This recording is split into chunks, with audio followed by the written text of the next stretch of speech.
രണ്ട് പത്രോസ് ലേഖനത്തിൽ നിന്നാണ് ഈ മാസം നമ്മൾ ശ്രദ്ധിക്കാൻ പോകുന്നത്. This month we will be meditating from 2 Peter. കഴിഞ്ഞ മാസം പ്രധാനമായിട്ടും 1 പത്രോസ് ലേഖനത്തിൽ നമ്മൾ ശ്രദ്ധിച്ചിരുന്നു. Last month we meditated from 1 Peter. പ്രിയപ്പെട്ടവരെ, 1 പത്രോസ് ലേഖനം പരിശുദ്ധാത്മാവിൽ കർത്താവിന്റെ ദാസൻ രേഖപ്പെടുത്താൻ ഒരു കാരണമുണ്ടായിരുന്നു. The 1 Peter was written by the apostle for a reason. വലിയ പീഡയിലൂടെ ദൈവ ജനം കടന്നു പോകുന്ന ഒരു സമയം. And when the people of God has gone through great persecution. Neuro ചക്രവർത്തിയുടെ കാലത്ത് ക്രിസ്ത്യാനിറ്റിയിൽ വലിയ അറ്റാക്കുകൾ സംഭവിച്ചു. When there was great attacks happening against Christians at the time of Nero. നോക്കിയാണ് ഫ്രഷ് ആയിട്ട് കർത്താവിന്റെ സന്നിധിയിലേക്ക് കടന്നു വന്ന ആദിമ സഭ, ന്യൂ ടെസ്റ്റമെന്റ് ചർച്ചിന്റെ ആരംഭകാലത്തുള്ള വലിയ പീഡനങ്ങൾ. It was the initial days of the New Testament church and great persecution arose. എതിർപ്പുകളുടെ മധ്യത്തിൽ, പ്രയാസങ്ങളുടെ മധ്യത്തിൽ കർത്താവിന്റെ വചനത്തിൽ അടിയുറച്ച് വിശ്വസിച്ച് നിത്യതയ്ക്ക് വേണ്ടി നിങ്ങൾ ഒരുങ്ങണം എന്നുള്ള വലിയ സന്ദേശം 1 പത്രോസിന്റെ ലേഖനത്തിലൂടെ പരിശുദ്ധാത്മാവ് ദൈവസഭയ്ക്ക് കൈമാറും. The Holy Spirit has given this great message in 1 Peter that in the midst of oppositions or persecutions, stand firm and be prepared for the coming of God. നിങ്ങൾക്ക് വേണ്ടി അടിക്കുന്ന നിങ്ങൾക്കെതിരായി നിൽക്കുന്ന, നിങ്ങളെ അടിക്കുന്നവർക്ക് വേണ്ടി പ്രാർത്ഥിക്കണം എന്ന് വ്യക്തമായി പരിശുദ്ധാത്മാവിൽ താൻ അവിടെ രേഖപ്പെടുത്തുന്നു. And it's also written by the Holy Spirit in the epistle that we have to pray for those who persecute. നാം അന്ധകാരത്തിൽ നിന്ന് അത്ഭുത പ്രകാശത്തിലേക്ക് വിളിക്കപ്പെട്ടവരാണെന്ന് ഈ ലേഖനം 1 പത്രോസിന്റെ ലേഖനത്തിലൂടെ അവൻ ദൈവാത്മാവ് ഓർമ്മിപ്പിക്കുകയാണ്. And also the Spirit of God emphasized that we have been called out of darkness into the marvelous light of the Lord. ഈ പുറത്തുനിന്ന് അടി വരുമ്പോഴത്തേക്കിന് അകത്ത് വഴക്കുണ്ടാകാനുള്ള സാധ്യതയുണ്ട്. ആയതുകൊണ്ട് ഭാര്യ ഭർത്താക്കന്മാർ കുടുംബത്തിനകത്ത് പുറത്തെ പ്രഷർ കൊണ്ടുവരാതെ നിങ്ങൾ തമ്മിൽ സ്നേഹിക്കുകയും തമ്മിൽ ബഹുമാനം കൊടുക്കുകയും ചെയ്യണം എന്ന് 1 പത്രോസ് ലേഖനം 3-ാം അധ്യായത്തിൽ നാം വായിക്കുന്നു. In 1 Peter chapter 3 we can see when there is things or oppositions happening from outside, there are possibilities or chances that there could be splitness or problems within the family. So make sure that we pray together and hold on to the Lord. എല്ലാ പ്രയാസങ്ങളുടെ മധ്യത്തിലും ഉറ്റ സ്നേഹത്തിൽ നാം വർദ്ധിക്കണമെന്ന് ആത്മാവ് ദൈവസഭയെ ഓർമ്മിപ്പിക്കുക. And also the Spirit of God is emphasizing to the church in the midst of all these opposition, we have to grow in the love of Christ. 4-ാം അധ്യായത്തിൽ നമ്മൾ കാണുന്ന ക്രിസ്ത്യാനിയായിട്ട് കഷ്ടം സഹിച്ചാൽ ലജ്ജിക്കരുത്, ഈ നാമം ധരിച്ചിട്ട് ദൈവത്തെ മഹത്വപ്പെടുത്തിയത്രേ നാം വേണ്ടത്. And in chapter 4 we read, if you are reproached for the name of Christ, being a Christian, we should not be ashamed, but we have to give glory to the Lord. 1 പത്രോസ് ലേഖനം 5-ാം അധ്യായത്തിൽ ഉണർന്നിരിക്കുക എന്ന ആശയം പറഞ്ഞ താൻ അവിടെ ആ ലേഖനത്തെ അവസാനിപ്പിക്കുകയാണ്. And in chapter 5 we can see the apostle is saying that we have to be awake. 2 പത്രോസ് ലേഖനത്തിലേക്ക് വരുമ്പോഴത്തേക്കിന് ദുരുപദേഷ്ടാക്കന്മാരെ അതിശക്തമായി ഖണ്ഡിക്കുന്ന ഒരു പുസ്തകമാണ് 2 പത്രോസ് ലേഖനം. 2 Peter it is rebuking those who are giving the false doctrine. അവിടെ നാം വായിക്കുന്നു 1:10, അതുകൊണ്ട് സഹോദരന്മാരെ നിങ്ങളുടെ വിളിയും തിരഞ്ഞെടുപ്പും ഉറപ്പാക്കാൻ അധികം ശ്രമിക്കുക. Verse 10 we read, therefore brethren, be even more diligent to make your call and election sure. മറ്റൊന്ന് ദൈവാത്മാവിൽ ദൈവത്തിന്റെ ദാസൻ ഓർമ്മിപ്പിക്കുകയാണ്, നാം വിളിക്കപ്പെട്ടവരാണ്, നാം തിരഞ്ഞെടുക്കപ്പെട്ടവരാണ്. And the apostle is emphasizing that we have been called and we have elected. നാം യേശുക്രിസ്തുവിന്റെ രക്തത്താൽ വീണ്ടെടുക്കപ്പെട്ട ക്രിസ്തുവിനാൽ വിളിക്കപ്പെട്ടിരിക്കുന്നവരാണ്. I mean, we are redeemed by the blood of Jesus and we have been called by him. നമ്മുടെ വിശ്വാസത്തെക്കുറിച്ച് 2 പത്രോസ് ലേഖനം 1-ാം അധ്യായം 1-ാം വാക്യത്തിൽ നാം വായിക്കുന്നു, നമ്മുടെ വിശ്വാസം വിലയേറിയ വിശ്വാസമാണ്. And we can read that our faith is a very precious faith. Amen, hallelujah. എന്നിട്ട് ദൈവാത്മാവിൽ അപ്പോസ്തലൻ അവിടെ രേഖപ്പെടുത്തിയിരിക്കുകയാണ്, നമ്മുടെ വിളിയും തിരഞ്ഞെടുപ്പും ഉറപ്പാക്കാൻ നമ്മളൊന്ന് ശ്രമിക്കണം. And the apostle is saying that we should be working so that we make sure about our call and election. എന്തിനാ ഇത് അവിടെ അങ്ങനെ എഴുതിയിരിക്കുന്നത്? And why is it written down there? 11-ാം വാക്യത്തിൽ നമ്മൾ വായിക്കുകയാണ്, ഇങ്ങനെ ചെയ്താൽ നിങ്ങൾ ഒരു നാളും ഇടറിപ്പോകാതെ നമ്മുടെ കർത്താവും രക്ഷിതാവുമായ യേശുക്രിസ്തുവിന്റെ നിത്യരാജ്യത്തിലേക്കുള്ള പ്രവേശനം ധാരാളമായി പ്രാപിക്കും. And as the following part of the verse it says, for if you do these things you will never stumble, for so an entrance will be supplied to you abundantly into the everlasting kingdom of our Lord and Savior Jesus Christ. ആമേൻ. നിത്യസ്വർഗ്ഗത്തിൽ നിന്ന് താഴേക്ക് ഇറങ്ങി വന്ന നമുക്ക് വേണ്ടി മരിച്ച് അടക്കപ്പെട്ട കർത്താവായ യേശുക്രിസ്തു തന്റെ രക്തം കൊണ്ട് നമ്മെ വീണ്ടെടുത്തെങ്കിൽ അതിന്റെ പ്രധാനമായ ഉദ്ദേശം ആ നിത്യരാജ്യത്തിലേക്ക് നമ്മളെ ചേർക്കുവാനാണ്. I mean, we know that our Lord Jesus, he came from the glory of heaven, he came into this earth, so that the main reason was that so that we will enter into that eternity with him. ആയതുകൊണ്ട് നമ്മുടെ വിളിയെയും തിരഞ്ഞെടുപ്പിനെയും നാം ഉറപ്പിക്കണം. So let us make about our call and election. 2 തിമോഥെയോസ് ലേഖനം 1-ാം അധ്യായം 2 തിമോഥെയോസ് ലേഖനം 1-ാം അധ്യായം അതിന്റെ 9-10 വാക്യങ്ങളിൽ നമ്മൾ ഇങ്ങനെ വായിക്കുന്നു. In 2 Timothy chapter 1 verse 9 and 10 we read this. അതുകൊണ്ട് നമ്മുടെ കർത്താവിന്റെ സാക്ഷ്യത്തെയും അവന്റെ ബദ്ധനായ എന്നെയും കുറിച്ച് ലജ്ജിക്കാതെ സുവിശേഷത്തിനായി ദൈവശക്തിക്ക് ഒത്തവണ്ണം നീയും എന്നോട് കൂടെ കഷ്ടം സഹിക്കുക. And in chapter 1 verse 9, who has saved us and called us with a holy calling, not according to our works, but according to his own. അടുത്ത വാക്യത്തിൽ കാണുന്നു, അവൻ നമ്മെ രക്ഷിക്കുകയും വിശുദ്ധ വിളി കൊണ്ട് വിളിക്കുകയും ചെയ്തത് നമ്മുടെ പ്രവൃത്തികൾ നിമിത്തമല്ല, സകല കാലത്തിനു മുൻപേ ക്രിസ്തുവേശുവിൽ നമുക്ക് നൽകിയിരിക്കുന്നതും ഇപ്പോൾ മരണം നീക്കുകയും സുവിശേഷം കൊണ്ട് ജീവനും അക്ഷതയും വെളിപ്പെടുത്തുകയും ചെയ്ത നമ്മുടെ രക്ഷിതാവായ ക്രിസ്തുവേശുവിന്റെ പ്രത്യക്ഷതയിൽ വെളിപ്പെട്ടിരിക്കുന്നതുമായ തന്റെ സ്വന്തം നിർണയത്തിനും കൃപയ്ക്കും ഒത്തവണമത്രേ. And in verse 10 we read, but has now been revealed by the appearing of our Savior Jesus Christ, who has abolished death and brought life and immortality to light through the gospel. ഇവിടെ നമ്മൾ കാണുന്നുണ്ട്, ദൈവം നമ്മളെ വിളിച്ചിരിക്കുന്ന വിശുദ്ധമായ ഒരു വിളിയാണ്. Here we read that the Lord has given us a holy calling. അശുദ്ധരായ നമ്മെ വിശുദ്ധരാക്കി തീർത്ത വിളിയാണ് ക്രിസ്തുവിന്റെ വിളി. I mean, the Lord's calling has made us holy. We were unholy people. ആ വിളിയെ ഉറപ്പാക്കാൻ നമ്മൾ ശ്രമിക്കണം, ഉറപ്പിക്കാൻ നമ്മൾ ശ്രമിക്കണം. I mean, we should work towards so that we will make sure or hold on to that. മറ്റൊരർത്ഥത്തിൽ പറഞ്ഞാൽ നമുക്ക് ദൈവം വെച്ചിരിക്കുന്ന കിരീടങ്ങളെ മുറുകെ പിടിച്ചുകൊള്ളണം. And in another words, we should hold on to the crown what the Lord has kept for us. റോമാലേഖനം 8-ാം അധ്യായം 28-ാം വാക്യത്തിൽ നമ്മൾ ഇങ്ങനെ വായിക്കുന്നു, എന്നാൽ ദൈവത്തെ സ്നേഹിക്കുന്നവർക്ക് നിർണയപ്രകാരം വിളിക്കപ്പെട്ടിരിക്കുന്നവർക്ക് തന്നെ സകലവും നന്മയ്ക്കായി കൂടി വ്യാപരിക്കുന്നു എന്ന് നാം അറിയുന്നു. Romans chapter 8 verse 28 we read, and we know that all things work together for good to those who love God, to those who are called according to his purpose. പ്രിയപ്പെട്ടവരെ, നമ്മെ നിർണയപ്രകാരം വിളിച്ചതാണ് ദൈവം. When the Lord has called us with a purpose. നമ്മുടെ ജീവിതത്തിൽ സംഭവിക്കുന്നതെല്ലാം നന്മയ്ക്കാണെന്ന് നാം ഒന്ന് വിശ്വസിക്കണം. I mean, let us believe that everything happened in our life that is for goodness. നമ്മുടെ ജീവിതത്തിൽ നാം വരുത്തി വെക്കാതെ ചില നഷ്ടങ്ങൾ വന്നാൽ അതും നന്മയ്ക്കാണെന്ന് നാം വിശ്വസിക്കണം. And if we fail anything or if we lose anything in our life without us causing that, then let us understand that is also for something good. എന്റെ പ്രിയപ്പെട്ടവരെ, കർത്താവിന്റെ ദാസൻ അപ്പോസ്തലനായ പൗലോസ് അവൻ റോമയിലേക്ക് യാത്ര ചെയ്യുന്ന ഭാഗം അപ്പോസ്തല പ്രവൃത്തികളുടെ പുസ്തകം അവസാന അധ്യായങ്ങൾ നമുക്ക് കാണാൻ കഴിയുന്നുണ്ട്. Towards the last chapters of Acts we can see the apostle has been traveling, Apostle Paul. അവിടെ നോക്കിക്കണം, അവിടെ എല്ലാം വലിയ വലിയ പ്രതികൂലത്തിന്റെ കാറ്റുകൾ ഉണ്ടാകുന്നുണ്ട്. And there were many challenges or wind that blew against him. അപ്പോസ്തലനായ പൗലോസിന് ഈ അപകടം മുന്നമേ വെളിപ്പെട്ടതാണ്. And Apostle Paul knew all these dangers that was going to happen ahead of everything. വിളിക്കപ്പെട്ട ഒരു ദൈവപൈതലിന് ദൈവം ചിലത് വെളിപ്പെടുത്തും. എത്രയൊക്കെ വിശ്വസിക്കാൻ കഴിയുന്നു? Amen. Hallelujah. How many of us can believe that if you have been called by the Lord will reveal to us certain things. സഹോദരി, നിങ്ങളുടെ മേലൊരു വിളി ഉണ്ടെങ്കിൽ സ്വർഗ്ഗത്തിലെ ദൈവം ചിലത് മുന്നമേ വെളിപ്പെടുത്തി തരും. Amen. My beloved brothers and sisters, if you have a calling from the Lord will reveal to you things before ahead. വിളിയും തിരഞ്ഞെടുപ്പുമുള്ള അപ്പോസ്തലനായ പൗലോസിന് സ്വർഗ്ഗത്തിലെ ദൈവം മുന്നമേ വരാൻ പോകുന്ന സംഭവങ്ങളെ കുറിച്ച് വെളിപ്പെടുത്തി കൊടുക്കുകയാണ്. Apostle Paul, who had a great calling from the Lord is revealing to him what was going to happen ahead. എന്നാൽ താൻ പറഞ്ഞതിനെ നിഷേധിച്ചുകൊണ്ട് ഒരു കപ്പൽ യാത്ര നമുക്ക് അവിടെ കാണാൻ കഴിയുന്നുണ്ട്. But we can see that how the people were not considering what Apostle Paul said and they set off their journey in the ship. എന്നാൽ വലിയ കൊടുങ്കാറ്റിന്റെ പ്രതികൂലത്തിൽ ആഞ്ഞടിക്കുന്ന കപ്പലിനകത്ത് പ്രതികൂലത്തിന്റെ സമയത്തും പ്രാർത്ഥിക്കുന്ന അപ്പോസ്തലനായ പൗലോസിന്റെ മുൻപിൽ സ്വർഗ്ഗത്തിൽ നിന്ന് ഒരു ദൂതൻ ഇറങ്ങി വരികയാണ്. I mean, we can see in the midst of all those struggles as they were traveling, we can see how Paul was praying and an angel came to him. വിളിയും തിരഞ്ഞെടുപ്പുമുള്ള ദൈവപൈതലെ, ഒരുപക്ഷെ നാം ആയിരിക്കുന്ന സമൂഹത്തിനകത്ത് ആ സമൂഹത്തിന്റെ പ്രവൃത്തി കൊണ്ട് ചില പ്രതികൂലത്തിന്റെ കാറ്റുകൾ അടിച്ചെന്ന് വരാം. പക്ഷെ മറക്കരുത്, വിളിയും തിരഞ്ഞെടുപ്പുമുള്ളവൻ പ്രാർത്ഥനയിൽ ഒത്തിരുന്നാൽ അവൻ നിനക്ക് വേണ്ടി സ്വർഗ്ഗത്തിലെ ദൈവം ചിലത് സംഭവിപ്പിക്കും. സ്വർഗ്ഗത്തിലെ ദൈവം തന്റെ ദൂതനെ നിനക്ക് വേണ്ടി ഇറക്കും. And hallelujah, let us never forget this. If you have been called and chosen by the Lord, maybe you are surrounded by a society, they do negative things and that could bring certain negative things. But if you are ready to pray, the Lord is able to do great and mighty things for you. അപ്പോസ്തല പ്രവൃത്തികളുടെ പുസ്തകം 27:20 നമ്മൾ കാണുന്നുണ്ട്, വളരെ നാളായിട്ട് സൂര്യനെയോ നക്ഷത്രങ്ങളെയോ കാണാത്ത ചില ദിനങ്ങൾ.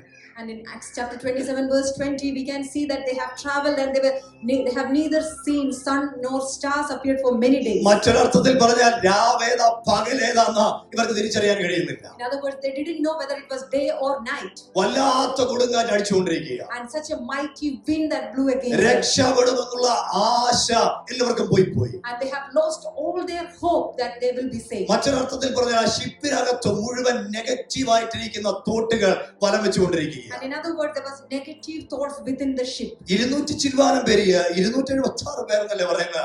അത്രയും ആ പേരുടെ നെഗറ്റീവായ ആമേൻ ഹല്ലേലൂയ ആ തോട്ടിന്റെ ഇടയ്ക്ക് ഒരുവൻ പോസിറ്റീവായി ചിന്തിക്കുന്നു, പോസിറ്റീവായി പ്രാർത്ഥിക്കുന്നു. I mean, in the midst of all those 276 persons in the ship, who all had negative thoughts, but one person is having a positive thought. അപ്പോസ്തലനായ പൗലോസിന് ഒരു കാര്യം അറിയാം.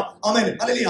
എന്റെ ശുശ്രൂഷ ഈ കടലിൽ അവസാനിക്കാനുള്ളതല്ല, എനിക്ക് കൈസറിന്റെ മുമ്പിൽ നിന്നും യേശുവിനെ ഉയർത്താനുള്ളതാണ്. Amen. Hallelujah. Apostle Paul knew this very clearly, that his ministry is not going to end in this ship, but he knew that he will go before Caesar to declare or proclaim. 27-ാം അധ്യായത്തിൽ മാറിയുള്ള കാറ്റുകളുടെ പേര് നമ്മൾ വായിക്കുന്നുണ്ട്. In Acts chapter 27 we can see how the wind has blew and different types of wind. ചെറിയ കാറ്റടിച്ചാലും വലിയ കാറ്റടിച്ചാലും അവൻ പൗലോസിന് ഒരു കാര്യം മനസ്സിലായി. എന്നെ കൈസറുടെ മുൻപിൽ നിർത്തുവാൻ എന്റെ ദൈവത്തിന് പദ്ധതി ഉണ്ടെങ്കിൽ ഈ കപ്പൽ തകർന്നാലും സ്വർഗത്തിലെ ദൈവം എന്നെ റോമയിൽ എത്തിച്ചിരിക്കും. Apostle Paul knew that maybe it could be a small wind or a mighty wind. He knew that if the Lord has a purpose, the Lord will take him to Caesar to stand before him. ഇനി നിങ്ങളുടെ ശ്രദ്ധയെ ഞാൻ ആ കപ്പലിലേക്ക് ക്ഷണിക്കുകയാണ്. And I just want to invite your attention into the ship. പ്രിയപ്പെട്ടവരെ, ആ കപ്പലിനകത്ത് amen hallelujah ഈ പ്രിയപ്പെട്ടവര് അവശരായിട്ട് പലരും കിടക്കുക. മനസ്സ് മടുത്തുപോയി, ദിവസം കണ്ടിട്ടില്ല, വല്ലാത്ത വിറ്റമിൻ ഡിയുടെ ഒക്കെ ഡെഫിഷ്യൻസി ഒരു പക്ഷേ അതിനകത്തുണ്ടായേക്കാം. And the people who were inside the ship, they have lost all their hope. They were all weak. They with no strength. They have not seen days for night. ഞാൻ ആ vitamin D ഞാൻ specific ആയിട്ട് പറഞ്ഞതാണ്. And I also mentioned that there could be even vitamin D deficiencies who people who യൂറോപ്പിലെ ഒരു രാജ്യത്ത് ചില ദിവസങ്ങൾ വെയില് കാണാതിരുന്നപ്പോൾ അവിടെയുള്ള ജനത്തിന്റെ കളറ് മാറി തുടങ്ങി, ശരീരത്തിന്റെ അവസ്ഥ മാറി തുടങ്ങി. അപ്പോൾ എല്ലാ പ്രതീക്ഷകളും നഷ്ടപ്പെട്ട് ആമേൻ വലിയ കൂട്ടം ജനം കപ്പലിനകത്തുള്ളപ്പോഴും അപ്പോസ്തലനായ പൗലോസ് പ്രത്യാശയോടെ തനിക്ക് സഹായം വരുന്ന, ഒത്താശ വരുന്ന പർവ്വതത്തിലേക്ക് കണ്ണുകൾ ഉയർത്തി. Amen. Hallelujah. When all those people who were in the ship, when they lost their hope, we can see how Apostle Paul looked unto the Lord, who is the helper, and he knew that his help will come from there. ആശയറ്റുപോയ മനുഷ്യരുടെ മുൻപിൽ പ്രത്യാശയുള്ളവരായി അപ്പോസ്തലനായ പൗലോസ് എഴുന്നേറ്റ് നിൽക്കി. I mean, in the midst of those people who have lost their hope, we can see Apostle Paul stood filled with the hope from the Lord. അവരോട് വിളിച്ചു പറയാം, ധൈര്യപ്പെട്ടിരിക്കുവിൻ. And he told them that take courage. ഞാനത് നിങ്ങളോട് അപേക്ഷിക്കുകയാണ്. And I am requesting this. കപ്പൽ പൊളിയോ എന്നുള്ളത് സത്യമാണ്. പക്ഷെ നിങ്ങൾ ഒരാളുടെ ജീവന് പോലും ഒരു മരണം നിങ്ങളെ തൊടത്തില്ല. നിങ്ങൾ ഒരാളുടെ ജീവൻ പോലും നഷ്ടമാകത്തില്ല. And Apostle says that do not be afraid that the ship will be destroyed, but none of your life will be ഈ destroyed. കപ്പൽ ഉടഞ്ഞു പോയാലും നിങ്ങളുടെ പ്രാണന് ഹാനി വരത്തില്ല. I mean, maybe the ship will be destroyed, but none of your life will be destroyed. പ്രിയപ്പെട്ടവരെ, ഇത് നിങ്ങളോട് ഞാൻ കൈമാറുമ്പോൾ എനിക്ക് ധൈര്യമുണ്ട്. കാരണം എന്താണെന്ന് അറിയാമോ? ഞാൻ സേവിച്ചു നിൽക്കുന്ന എന്റെ ദൈവമാണ് എന്നോട് ഈ ആലോചന പറഞ്ഞിരിക്കുന്നത്. When Apostle Paul said that when I share this message to you, I have a great confidence because this message is given to me by my God whom I serve. വീണ്ടും വിളിയുള്ളവന് നെഗറ്റീവായിട്ടുള്ള ഇമ്പാക്ട് ഇരിക്കുമ്പോഴും 26-ാം വാക്യത്തിൽ നമുക്ക് കാണാൻ കഴിയുന്നുണ്ട്, ഇനി സംഭവിക്കാൻ പോകുന്ന വെളിപ്പാട് കർത്താവിൽ താൻ പ്രാപിച്ചിട്ടുണ്ട്. I mean, we can see in the midst of all those opposition, all the struggles, in Acts, in verse 26, we can see he knew what was going to happen ahead. എങ്കിലും നാം ഒരു ദ്വീപിന്മേൽ മുട്ടി വീഴേണ്ടതാണ്. However, we must run aground on a certain island. Paulose വന്നിറങ്ങിയത് മാൾട്ടയിലാണ്. Apostle Paul came to Malta. എന്ന കടൽ ഈ മാൾട്ടയുടെ ദ്വീപും ആയിട്ട് അല്പം വിട്ടു നിൽക്കുന്ന ഒരു പാറക്കൂട്ടമുണ്ട്. അതിൽ വന്നാണ് ഈ ഷിപ്പ് അടിച്ചതെന്നാണ് ചരിത്രം പറയുന്നത്. അത് പോയി കാണാൻ എനിക്കൊരു ഭാഗ്യം ലഭിച്ചു. And the history says that the ship has gone into that group of a bunch of rock which was there. അത്രയും വലിയ പാറക്കൂട്ടം അതിനകത്ത് വന്ന് ഇത് ഇടിച്ച് തകരുവേണ്ടി അവിടെ ഒരു കുരിശൊക്കെ പണിത് വെച്ചിട്ടുണ്ട്. And it is a great number of rock which was there, and that is where the ship went and stopped there. മുട്ടി വീഴുമെന്ന് പറഞ്ഞതുപോലെ തന്നെ അത് മുട്ടി വീഴുവാനിടയായി തീർന്നു. And how the prophecy was told by the Lord, exactly that's how it happened. എന്നാൽ ഒരുവന്റെ ആയുസ് പോലും നഷ്ടപ്പെട്ടില്ല. But none of their life was destroyed. അവിടെ ഇന്ന് പുബ്ലിയോസിന്റെ വീട് അവർ സൂക്ഷിച്ചു വെച്ചിട്ടുണ്ട്. And even today we can see the house of Publius there. പ്രിയപ്പെട്ടവരെ, വിളിയുള്ളവനെ തകർക്കാൻ എത്ര കാറ്റടിച്ചാലും ആ കാറ്റിന് സാധ്യമല്ല. ഒന്ന് ഞാൻ പറയാം, വിളിയുള്ളവൻ ഒന്ന് തട്ടി വീണാലും അവിടെ നിന്ന് എഴുന്നേൽക്കുമ്പോൾ അവൻ ചില ആത്മാക്കളുമായിട്ട് എഴുന്നേറ്റ് വരത്തുള്ളൂ. തട്ടി വീണ മെലീച്ചയിൽ നിന്ന് പുബ്ലിയോസിന്റെ കുടുംബത്തെയും മാൾട്ടയിലെ ചിലതിനെയും മുക്കിപ്പോക്കാൻ സ്വർഗത്തിലെ ദൈവത്തിന്റെ കാര്യം പൗലോസിന്റെ കൂടെ പ്രവർത്തിച്ചു. Hallelujah. Someone who has a great call, if he by mistakenly fall, hit on something and have a fall also, he will gain many souls for the kingdom of God. That is how he will rise up. We can see how the Lord has worked through Apostle Paul there and got many for the kingdom. പ്രിയപ്പെട്ടവരെ, ദൈവ വിളിയുള്ള ദൈവ പൈതലേ, നീ വീണാലും നിലംപരിയാകത്തില്ല, നീ എഴുന്നേൽക്കും നിശ്ചയം. എത്ര പേർക്ക് ആമേൻ പറയാൻ കഴിയും? Hallelujah, my beloved people of God. If you have the great calling from the Lord, even if you fall, you are not going to be destroyed. You are going to arise for the Lord. നീതിമാന്റെ അനർത്ഥങ്ങൾ അസംഖ്യമാകുന്നു, എന്നാൽ അവയിൽ നിന്നൊക്കെയും വിടുവിക്കുന്ന ഒരു ദൈവം സ്വർഗത്തിലുണ്ട്. വിശ്വസിക്കുന്ന ദൈവ പൈതലേ, കരങ്ങൾ അടിച്ചോ, കരങ്ങൾ ഉയർത്തിയോ, കർത്താവിന് ഒരു മഹത്വം കരയറ്റിയാട്ടെ.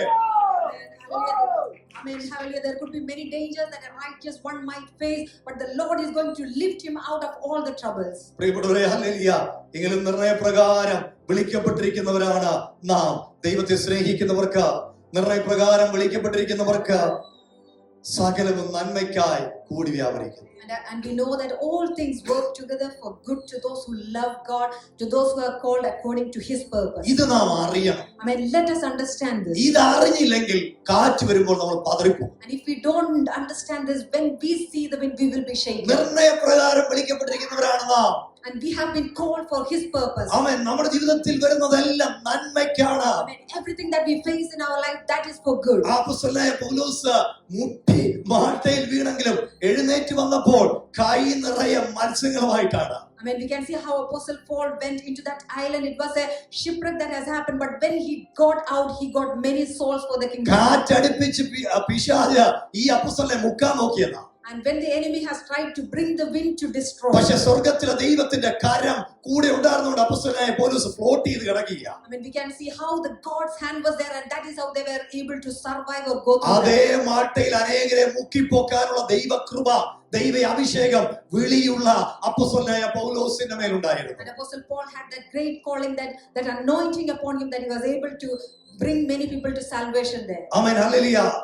നമ്മുടെ വിളിയും തിരഞ്ഞെടുപ്പും നാം മറന്നു പോകരുത്. I mean, let us never forget about our calling and our ഒന്ന് പത്രോസ് ലേഖനം 2-ാം അധ്യായം 19-ാം വാക്യം നാം ഓൾറെഡി വായിച്ചിരുന്നല്ലോ. നിങ്ങളോ അന്ധകാരത്തിൽ നിന്ന് തന്റെ അത്ഭുത പ്രകാശത്തിലേക്ക് നിങ്ങളെ വിളിച്ചവന്റെ സൽഗുണങ്ങളെ ഘോഷിക്കാൻ തക്കവണ്ണം തിരഞ്ഞെടുക്കപ്പെട്ട ഒരു ജാതിയും രാജകീയ പുരോഹിതവർഗവും വിശുദ്ധ വംശവും സ്വന്തം ജനവുമാകുന്നു. First Peter chapter 2 verse 9 we read, but you are a chosen generation, a royal priesthood, a holy nation, his own special people, that you may proclaim the praises of him who called you out of darkness into his marvelous light. നമ്മെ എന്തിനു വേണ്ടിയാണ് കർത്താവ് വിളിച്ചിരിക്കുന്നത്? I mean, why did the Lord call us? Amen.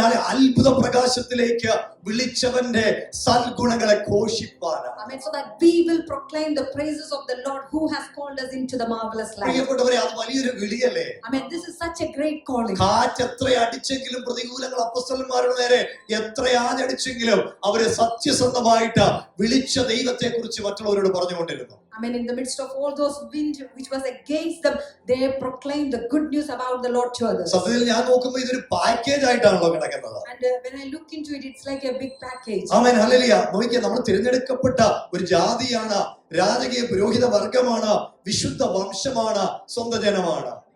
Chosen generation, a royal priesthood, a holy nation, his own special people. ദൈവത്തിന് മഹത്വം ഉണ്ടായിരിക്കട്ടെ. Amen. Praise be to the name of God. ഇവിടെ നോക്കിയേ, 1 കൊരിന്ത്യർ ലേഖനം 7-ാം അധ്യായം അതിന്റെ 20 മുതലുള്ള വാക്യങ്ങൾ നമ്മൾ ഇങ്ങനെ വായിക്കുന്നു. In 1 Corinthians chapter 7 from verse 20 we read this. Amen. Hallelujah.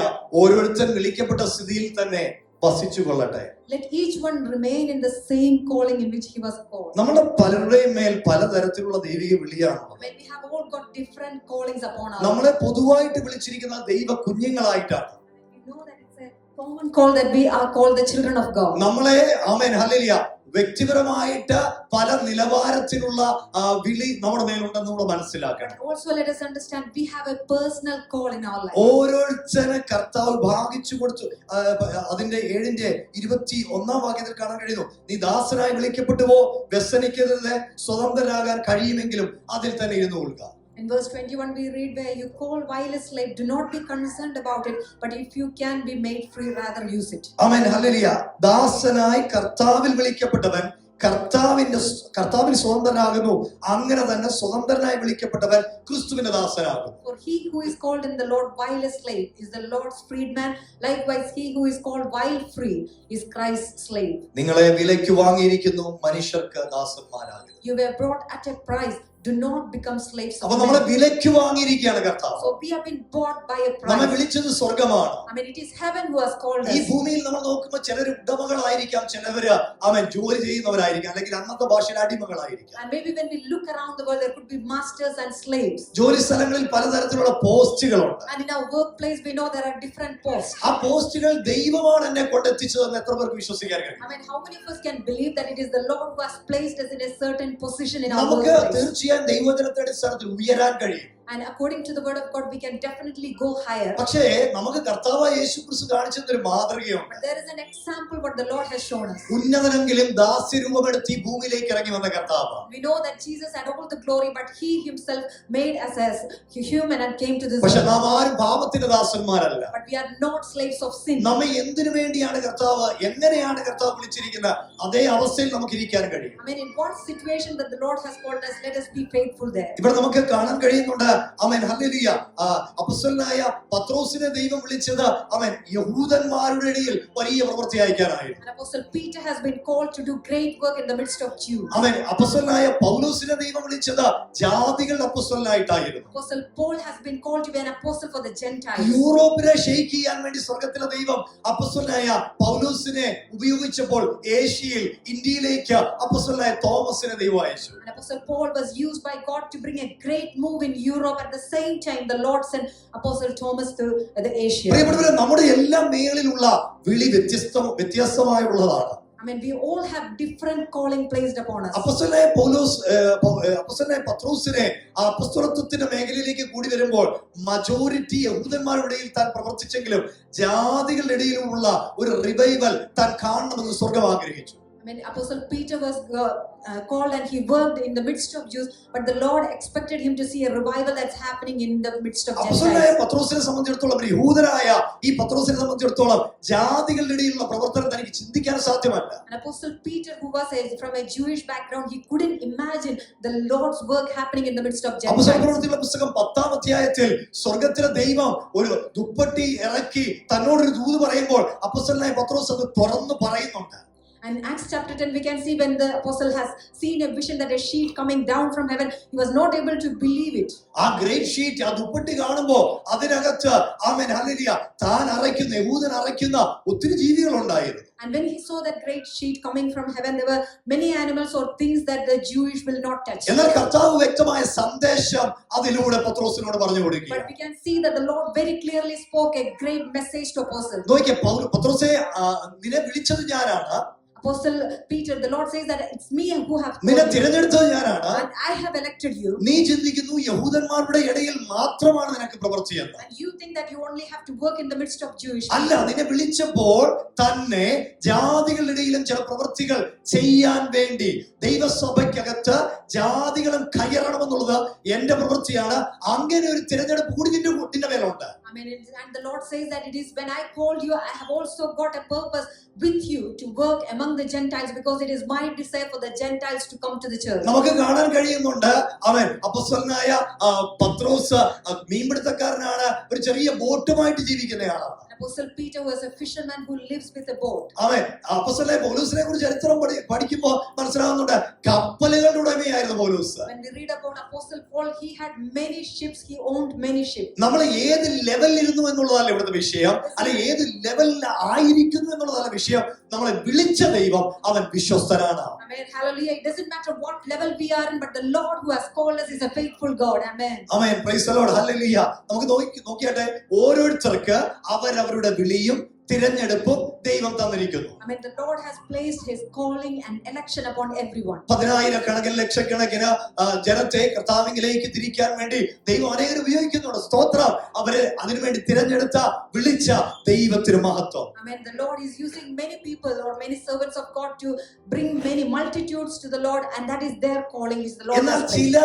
ശുശ്രൂഷകർ our local സഭയിലായിരിക്കും, ഒരു ചെറിയ വില്ലേജിലായിരിക്കും പ്രവർത്തിക്കുന്നത്. പക്ഷേ അവരെ അങ്ങനെ വിളിച്ച വേർതിരിച്ച് തിരഞ്ഞെടുത്ത ദൈവത്തിന് മഹത്വം ഉണ്ടായിരിക്കട്ടെ. We can see some men of God, they might be just working in a local church, but that is the Lord's calling that the Lord has placed upon them. പ്രിയ സഹോദരീ സഹോദരന്മാരെ, നമ്മുടെ മേലുള്ള വിളിയും തിരഞ്ഞെടുപ്പും എന്തുമാകട്ടെ, ശുശ്രൂഷപരമായി, ജോലിപരമായി അല്ലെങ്കിൽ എന്തുമാകട്ടെ അതിനകത്ത് തൃപ്തിയോടെ ദൈവത്തിന് മഹത്വം കരയറ്റുവാൻ ആമേൻ ഇടയാകട്ടെ. Amen. Whatever is our calling and the election that the Lord has placed upon our life, let us be satisfied and let us live for the Lord. എഫെസ്യ ലേഖനം 4-ാം അധ്യായം അതിന്റെ 11 മുതലുള്ള വാക്യങ്ങളിൽ നമ്മൾ വായിക്കുമ്പോൾ ഇങ്ങനെ നാം വായിക്കുന്നു, അവൻ സർവശക്തനായ ദൈവം ചിലരെ അപ്പൊസ്തലന്മാരായും ചിലരെ പ്രവാചകന്മാരായും ചിലരെ സുവിശേഷകന്മാരായും ചിലരെ ഇടയന്മാരായും ഉപദേഷ്ടാക്കന്മാരായും നിയമിച്ചിരിക്കുന്നു. In Ephesians chapter 4 verse 11 we read, and he himself gave some to be apostles, some prophets, some evangelists and some pastors and teachers. എന്തിനു വേണ്ടിയാണ് ഈ തിരഞ്ഞെടുപ്പ്? And why is this calling? അത് നാം എല്ലാവരും വിശ്വാസത്തിലും ദൈവപുത്രനെ കുറിച്ചുള്ള പരിജ്ഞാനത്തിലുമുള്ള ഐക്യതയും തികഞ്ഞ പുരുഷത്വവും ക്രിസ്തുവിന്റെ സമ്പൂർണ്ണതയെ പ്രായത്തിന്റെ അളവ് പ്രാപിക്കുമ്പോഴും വിശുദ്ധന്മാരുടെ യഥാസ്ഥാനത്തിനുള്ള ശുശ്രൂഷയുടെ വേലയ്ക്കും ക്രിസ്തുവിന്റെ ശരീരത്തിന്റെ ആത്മീയ വളർച്ചയ്ക്കും വേണ്ടിയാണ്. I mean, it says that we have been elected, or that election is there for the equipping of the saints, for the work of ministry, for the edifying of the body of Christ, till we all come to the unity of the faith and of the knowledge of the Son of God, to a perfect man, to the measure of the stature of the fullness of Christ. ഈ ശുശ്രൂഷകളെല്ലാം വെളിപ്പെടുമ്പോൾ അവൻ ക്രിസ്തുവിന്റെ ശരീരമാകുന്ന ദൈവസഭയ്ക്ക് ആത്മീയ വർധന ഉണ്ടാകും. I mean, when all these ministries happen, there should be edification for the church of God. എന്റെ പ്രിയപ്പെട്ട സഹോദരങ്ങളെ, അവിടെ നോക്കിയാട്ടെ, ആമേൻ, ഒരു പാസ്റ്റർ പറയുകയാണ്, എനിക്ക് അപ്പസ്തോലത്വത്തിന്റെ വിളിയില്ല കർത്താവേ, അദ്ദേഹത്തെ അങ്ങനെയാണല്ലോ തിരഞ്ഞെടുത്തിരിക്കുന്നത്. മറ്റൊരു ഇവാഞ്ചലിസ്റ്റ് ചിന്തിക്കുകയാണ്, എനിക്ക് പ്രവചനത്തിന്റെ വരമല്ലോ. ഇങ്ങനൊന്നും ചിന്തിക്കാതെ നമ്മളെ ദൈവം എന്തിനു വേണ്ടി തിരഞ്ഞെടുത്തിരിക്കുന്നു, എവിടേക്ക് തിരഞ്ഞെടുത്തിരിക്കുന്നു, അതിനകത്ത് ദൈവത്തിന് ഉദ്ദേശമുണ്ട്. അതിനകത്ത് വളരുവാൻ സ്വർഗത്തിലെ ദൈവം നമുക്കിടയാക്കട്ടെ. Let us not compare our calling with someone else, but the Lord has given us that calling and there is a purpose behind it, so let us be faithful in it. ആമേൻ, hallelujah. ഇവിടെ നാം തിരിച്ചറിയേണ്ട ഒരു മർമ്മം ഇതാണ്, നമ്മളെ വിളിച്ചിരിക്കുന്നത് ഒരു വലിയ പർപ്പസിന് വേണ്ടിയാണ്. Amen. Let us understand this great mystery behind us, that the Lord has called us for a great purpose. 2 പത്രോസിന്റെ ലേഖനത്തിൽ ആമേൻ, ഹല്ലേലൂയ, 2-ാം വാക്യം നമ്മൾ വായിക്കുന്നു, ദൈവത്തിന്റെയും നമ്മുടെ കർത്താവായ യേശുവിന്റെയും പരിജ്ഞാനത്തിൽ നിങ്ങൾക്ക് കൃപയും സമാധാനവും വർദ്ധിക്കുമാറാകട്ടെ. And in 2 Peter we read, grace and peace be multiplied to you in the knowledge of God and of Jesus our Lord. പരിജ്ഞാനം എന്ന വാക്ക് 1 Peter chapter 1 verse 2. പരിജ്ഞാനം എന്ന വാക്ക് അവൻ ആവർത്തിച്ച് ഈ 2 പത്രോസിന്റെ ലേഖനത്തിൽ നമുക്ക് കാണാൻ സാധിക്കും. In 2 Peter we can see repeatedly about the knowledge of God. ദൈവിക പരിജ്ഞാനം. I mean, it is from knowledge of God. Amen. Everyone, will you please say that word? Knowledge of God. Knowledge of God. Amen, hallelujah. പ്രിയപ്പെട്ടവരെ, എന്തുകൊണ്ടാണ് ഈ ദൈവിക പരിജ്ഞാനം എന്ന വാക്ക് അപ്പോസ്തലൻ പരിശുദ്ധാത്മാവിൽ വീണ്ടും ആവർത്തിച്ച് രേഖപ്പെടുത്തുന്നത്? And why is the apostle repeatedly saying about this word, knowledge of God? ആമേൻ, ഈ ദൈവിക പരിജ്ഞാനം ഇല്ലെങ്കിൽ നാം ഒരു വലിയ കംപ്ലൈന്റ് ബോക്സ് ആയി തീരും. And if we don't have the knowledge of God, we will become a big complaint box. ഈ ദൈവിക പരിജ്ഞാനമില്ലെങ്കിൽ പ്രതികൂലത്തിൽ നാം വീണുപോകാൻ സാധ്യതയുണ്ട്. If we don't have the knowledge of God, we will fall in the midst of the strife. ദൈവിക പരിജ്ഞാനത്തിൽ നിന്ന് മാത്രമേ വലിയവനായ ദൈവത്തെക്കുറിച്ച് നമുക്ക് മനസ്സിലാക്കാൻ കഴിയൂ. I mean, only if we have the knowledge of God, then we can understand about the great and mighty God. 2 പത്രോസ് ലേഖനം 1-ാം അധ്യായം 3-ാം വാക്യം, തന്റെ മഹത്വത്താലും വീര്യത്താലും നമ്മെ വിളിച്ചവന്റെ പരിജ്ഞാനത്താൽ അവന്റെ ദിവ്യശക്തി ജീവനും ഭക്തിക്കും വേണ്ടിയൊക്കെയും നമുക്ക് ദാനം ചെയ്തിരിക്കുന്നുവല്ലോ.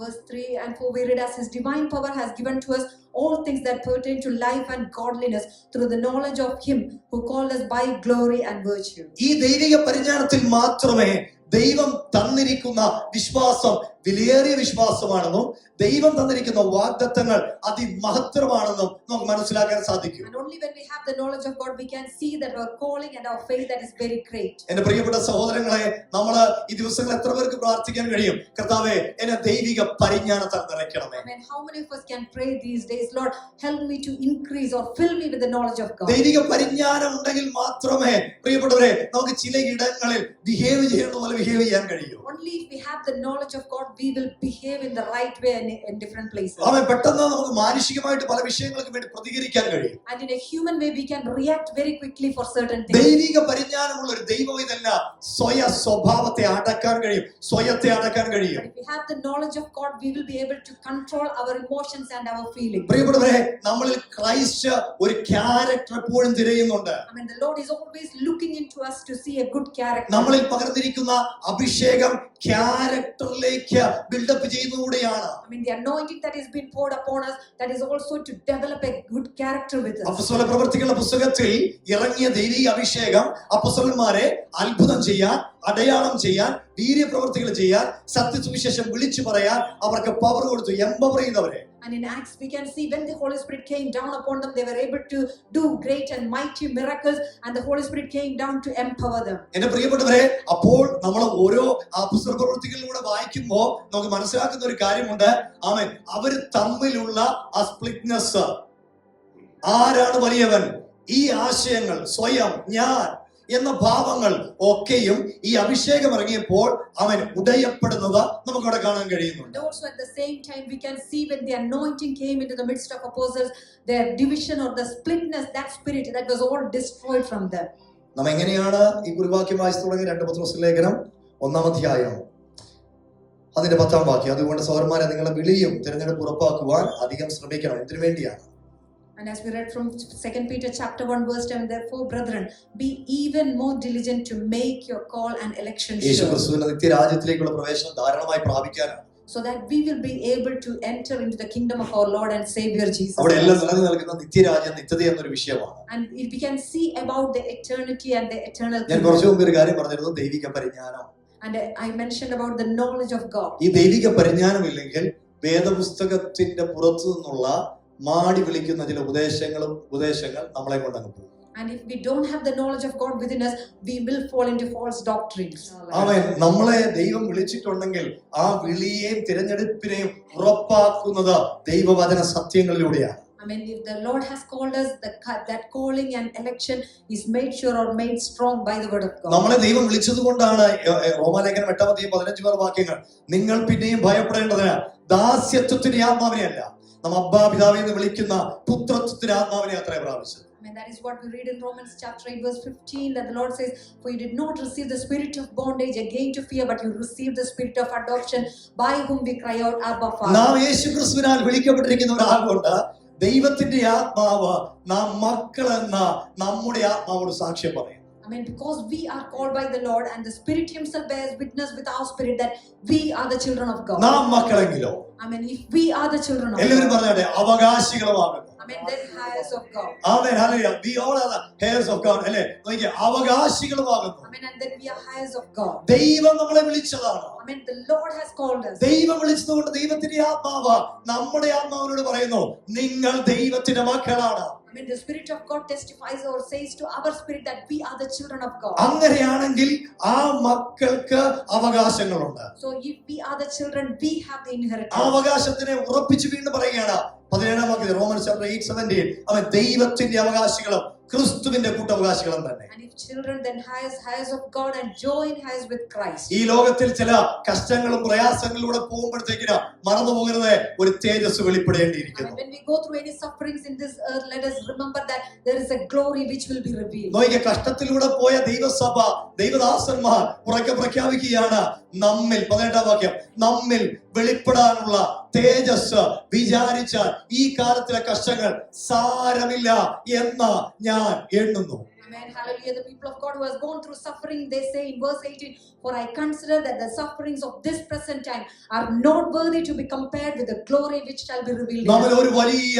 അവൻ തേജസ് വെളിപ്പെടാൻ പോവുകയാണ്. There is a great glory that will be revealed. ഈ കാലത്തിൽ എത്രയെല്ലാം പ്രയാസങ്ങൾ ഉണ്ടെങ്കിലും, and maybe whatever the struggles or difficulties that we face today, പ്രിയപ്പെട്ടവരെ, അധികം കാലം ഈ കഷ്ടങ്ങൾ നമ്മുടെ മേൽ നിൽക്കത്തില്ല. I mean, that is not going to last for long. Amen, hallelujah. നമ്മിൽ ഒരു തേജസ് വെളിപ്പെടേണ്ടിയിരിക്കുന്നു. I mean, there is a glory which shall be revealed in us. Amen, hallelujah. ആയതുകൊണ്ട് 1 പത്രോസ് ലേഖനം 1:4, അവയാൽ അവൻ നമുക്ക് വിലയേറിയതും അതിമഹത്വമായ ഇതുപോലുള്ള അവൻ വാഗ്ദത്തങ്ങൾ നൽകിയിരിക്കുകയാണ്. I mean, we can read in 1 Peter chapter 1 verse 4, which says that it's a great and precious faith or calling that the Lord has given us. ഇത്രയും വലിയ വാഗ്ദത്തങ്ങൾ ഉള്ളതുകൊണ്ട്, Because we have such a great and precious promise. നിങ്ങൾ ലോകത്താലുള്ള മോഹം വിട്ടൊഴിയണം. I mean, let us be away from the corruption that is in the world. എന്നിട്ട് ദിവ്യ സ്വഭാവത്തിന് കൂട്ടാളികളായി തീരണം. I mean, let us be partakers of the divine nature. ലോകത്തിന്റെ സ്വഭാവം വിട്ടൊഴിഞ്ഞേച്ച, I mean, it's in 2 Peter and it says that let us take away from the corruption that is in the ദൈവത്തിന്റെ world. ദിവ്യ സ്വഭാവം നാം പ്രാപിക്കണം. I mean, let us have the divine nature of the Lord. അങ്ങനെയാണെങ്കിൽ